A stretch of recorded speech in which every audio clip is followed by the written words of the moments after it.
Tunghayan naman natin ang mga balita mula sa Visayas.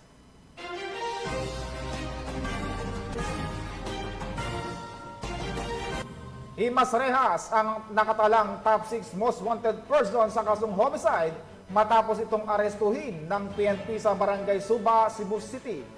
Ang pagkakadakip sa suspect ay bunga na walang sawang operasyon ng pambansang pulisya upang hulihin ang mga taong may pananagutan sa batas para sa isang ligtas at payapang mamamayan.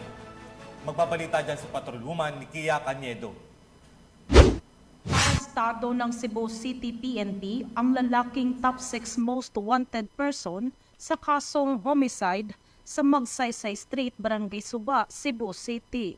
Kinilala ni Police Captain J.R. Soto Palcon, officer in charge ng Police Station 6, Cebu City Police Office, ang suspect na si Ariel, 38 anyos at residente ng naturang lugar. Ayon sa ulat ng pulisya, bandang alas 8:40 ng umaga na maaresto ng otoridad ang suspect sa bisa ng warrant of arrest para sa kasong homicide na inisyo ni Honorable Maria Lena P. Adviento, presiding judge ng RTC Branch 58, Cebu City na may 120,000 na rekomendadong piyansa. Mayong adlaw kanatong tanan, ako si Police Captain J.R. Soto Falcon, hepe sa atong kapulisan diri sa Police Station 6 Sawang Calero, Cebu City Police Office.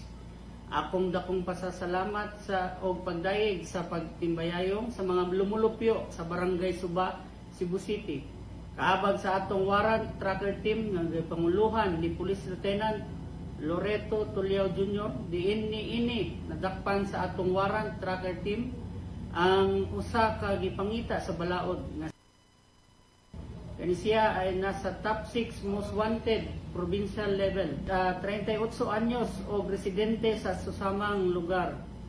Pinaagi sa service of warrant of arrest sa kasong homicide pasado alas 8:40 sa Kabuntagon niadtong Hunyo 25. Among pag-awhag sa publiko nga dili magpadala sa kasuko o kainit sa ulo para malikayan ang dili maayong samputanan nga moresulta sa krimen.